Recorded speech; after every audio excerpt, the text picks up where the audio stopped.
Hi folks, Chris Voss here from thechrisvossshow.com, thechrisvossshow.com. Come here, blog post we want to share with you, of course, review the latest in social media and technology. Give us a like, subscribe, tell your friends, neighbors, rats, relatives, rats, dogs, cats, whatever. Relatives and rats, I put those two together, didn't I?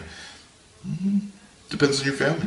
So, what we're going to do is compare two different phones today. The AT&T iPhone 5S Gold Edition against the AT&T Motorola Moto X. We're going to put these two babies head to head, see who wins and see what comes out. Check it out. Okay, so let's take a look at how the cameras on both these devices work. You can take a look and see how the action on them operates. So we've got pretty simple format over here with the iPhone 5S. You can, of course, change your flash modes. You can switch from front-facing camera to rear-facing camera. You can, of course, focus here. You've got an HDR on and off mode. You can, of course, zoom by swiping your fingers across the screen. It also has something that's very new to the iOS system. It's got different filters you can take and utilize in here for your photo shoots. You can page between the different formats that you want to take and utilize. Your square, which you can use for Instagram, stuff like that, different square shots. You have pano for panoramic shots, normal photo shots that you can take and do here. You've also got video where you can take and do video of anything you want to take and do. You've also got slow-mo where you can do slow-mo shots at 120 frames per second. You can also customize it and mix it with different shots where you can do normal speed and then suddenly go slow-mo and then do normal speed again. Very interesting, and you can even get into your gallery here. So let's take a look at how the camera works on the Moto X. And the Moto X does have kind of some interesting things that they took and did with this. You can see here you can turn on your video here. You can take your front-facing camera here. You can shoot just by touching on the screen and it will take a picture and all that good stuff. Now, the interesting thing is with their screen, you can do different things to get into different menus. So I can get into different menus over here. You can even have slow-mo video. I can adjust panoramic shots. I can set location, all the settings in here. I can even set this up so that if I want to swivel the device in kind of a swivel motion going up, I can activate the camera without having to press any buttons.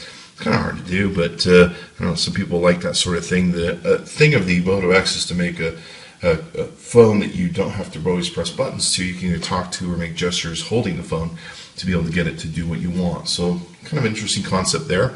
You can get into your gallery by swiping from the right to the left. So you can see some of our other pictures here. You can see that you can also do some different things to add some different filters to them if you want in post-production. So, and you can also do some other adjustments that they've got here with their settings. So very interesting in the differences between these cameras, how they're set up and how they operate. It's really up to you which one you feel might work best for you. Okay, so what we're going to do here is we're going to compare the camera photos with the Moto X and the iPhone 5S, and we'll take a look at the pictures. Now, of course, we're not using this on the small screens. We're blowing them up into big pictures on our computer, and we'll take a look at them, and we can evaluate them much better this way. So, we have here the iPhone 5 picture. Now, this is taken in my laundry room in utter complete darkness in the middle of the night. There's no light to help it find stuff other than probably these little LED lights that are here, which aren't much help. What they are doing is the object is to get the camera to be able to take the flash, be able to find its point of focus, and take a great picture. So you can see here the iPhone 5 S does a very good job of it. You notice, though, there's a lot of yellows here, and we'll get to this as you see the theme through some of this. But the yellow really comes out strong in these pictures. So let's go to the Moto X pictures and take a look at those and see how those turned out. And we'll compare them.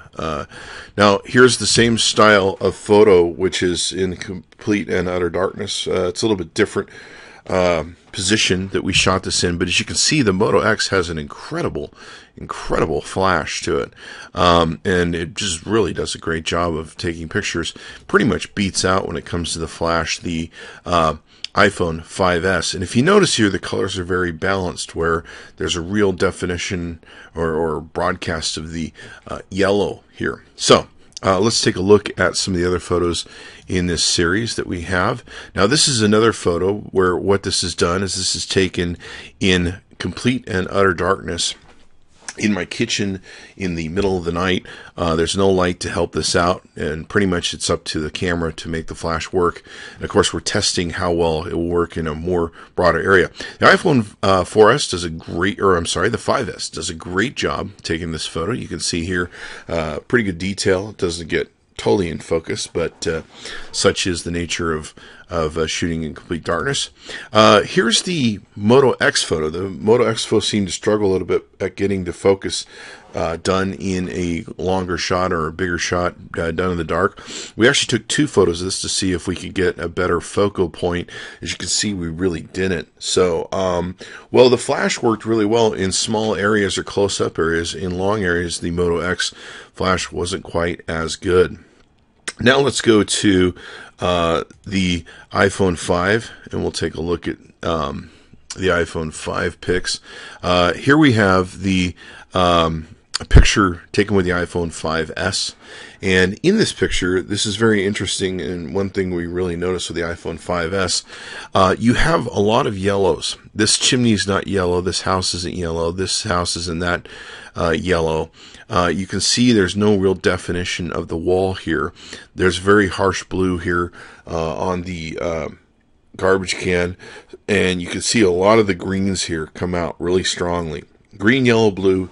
Looks like it might be software adjusted, maybe that, or the aperture or the camera is just bringing too much light and enhancing these, but most likely it's a software enhancement. We saw this with the HTC One cameras, where the where certain colors were enhanced to give the impression of people who don't know better that, oh, look, my pictures have more light in them, so they're better. And let's face it, most people don't take good pictures. So giving them the ability to cheat and have more light might work. I don't know. That's just my theory. So let's take a look at the Moto X Photos, and we'll take a look at how the Moto X Photos came out, if we can find them here. Now this is taken on a different day with the Moto X, but it's taken in the same general area, a little bit of overcast. So if you're seeing a little bit of not quite as bright and colorful on the iPhone 5S, the reason is this was overcast. It might have been a different time in the morning, but we didn't quite have as much sunlight as we did. So keep that in mind when you're looking at this photo. But what we are interested in is the colors in the photo that we're getting. You see the definition here along the wall. You see the definition on the chimney. This house looks white, which it is. This house does not look like bright yellow. You can actually see the definition in the kind of attic roof area here, if you will. The greens are balanced well, etc., etc. And to do this, what we'll do is we'll flip back to the iPhone 5S. And you can see the difference here. Even though it's a brighter picture and there was less clouds out and there was more sunlight, it's just blown out in these pictures. We actually went back and took pictures with the iPhone 5S on a different day to see if it was just because there was too much light here. There wasn't. We got the same sort of results, so we stuck with them. So there you have it. One thing we've noticed with the iPhone 5S, it's got a lot of blown up pictures to it when it comes to yellow, greens, and blues. Now, the Moto X, of course, is a 10 megapixel camera, so it's going to get more detail and capture more detail for you and all that good stuff. Some people say that doesn't matter. It seems to matter from what we're seeing here on the stuff that we're taking a look at. So let's go to the next thing we want to look at with the iPhone 5. We'll take a look at a close-up of some cactus that we took and shot. And these were taken on 2 different days, so keep that in mind. Here we have the Moto X. We're trying to have the focal point be right here in kind of a macro shot. We're right on top of it with this macro shot, and we lose the focus here. You can see, though, the outer area picks up really good focus in this area. But is trying to get right into this shot doesn't quite work for us. So the Moto X, it's not all these cameras are designed for macro. You can see here we have the same sort of struggle with the iPhone 5S. It didn't really, it struggled to get in here and did fairly well on the outside. But it's up to you to determine which of these photos you think is best. We'll flip to the other one here.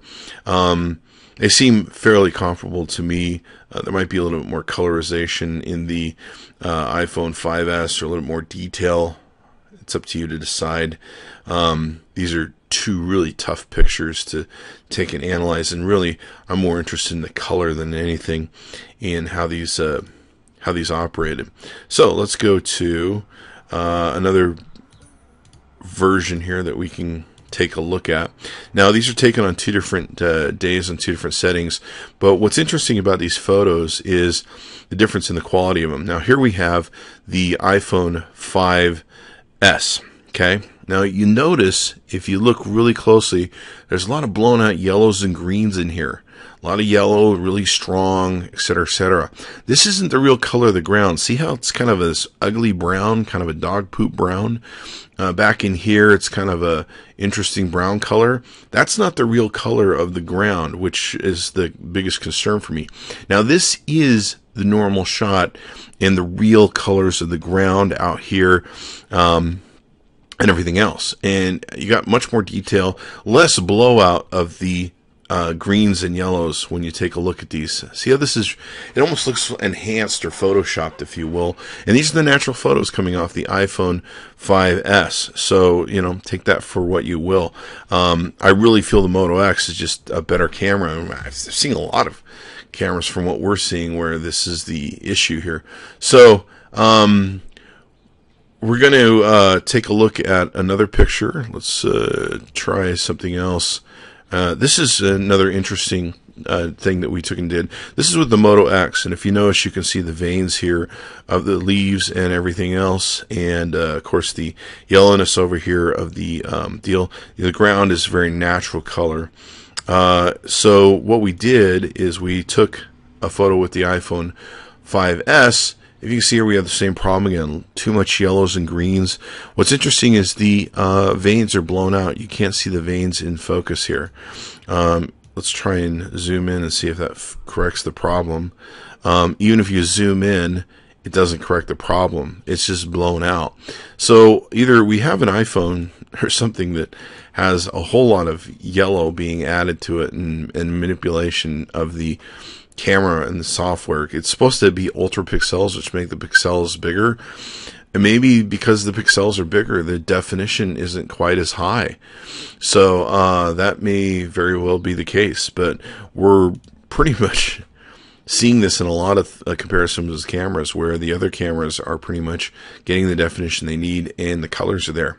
So what can you say? And that's pretty much it. Now let's take a look at some of the video that's out here and how the video works.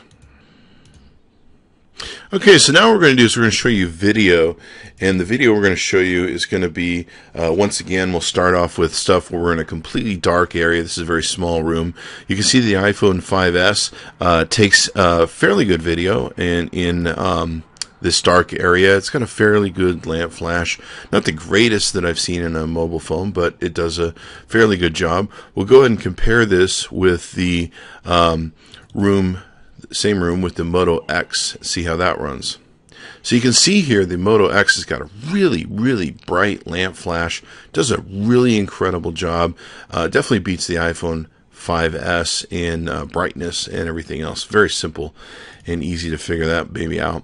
Now we're going to go to another test where this is going to be in my kitchen once again, only we'll be doing video. Now this is the iPhone 5S. As you can see here, really struggling in a big room to light up anything or see what's going on and everything else. So we'll flip out of that and we'll go to the Moto X, see how the Moto X does. The Moto X does a better job. You can actually see stuff in the room. How about that for a change? A little bit of miscoloring, you know, that back door looks yellow, which it's not, but you know, it's definitely doing a much better job than the iPhone 5S in its lamp. So that's what we're really concerned about, how well the lamp can light stuff up. Now let's go with the day video. Now what I want you to keep in mind here again is what we talked about. See how the bright yellows are blown out here? We've got super greens and everything else. See how this is still yellow over here? You can't see the lattices that are up here by the roof. This looks like a completely yellow home. The white home almost looks yellow in the colors that it is, the blue. The same sort of issues we saw with the camera, we're seeing with the video. So let's take a look at how the Moto X shot at. Incredible amount of different. If you can't see the difference here, you got to go get your eyes checked. I mean, that's pretty much just it. Not sure why we're getting this silly thing here, but you can see the detail over here. Sure, Windows 8. You gotta love Windows 8. You can see the detail over here on the wall. You can see that this is a normal looking wall. You can see the lattices up here on the roof. The Moto X wins this camera thing hands down. Just beats out the iPhone 5S totally, without a question or doubt. Okay, so we like both these devices. The iPhone 5S is definitely one of the fastest phones on the market. You're looking at going to AT&T.com, our good friends over there. Tell them Chris Voss sent you. Chris Voss tested, Chris Voss approved. They have the fastest download and upload speeds, so thanks to them for sharing their wonderful phones with us. They have both these phones there, and of course you can tune in the Chris Voss Show, like us on this video please, and subscribe to us so we can keep bringing these videos. Watch for all the different reviews we're going to be doing with the iPhone, new iPhones we're going to be reviewing against about 25 other phones, so it should be pretty amazing. Thanks for tuning in. Be sure to check back in often.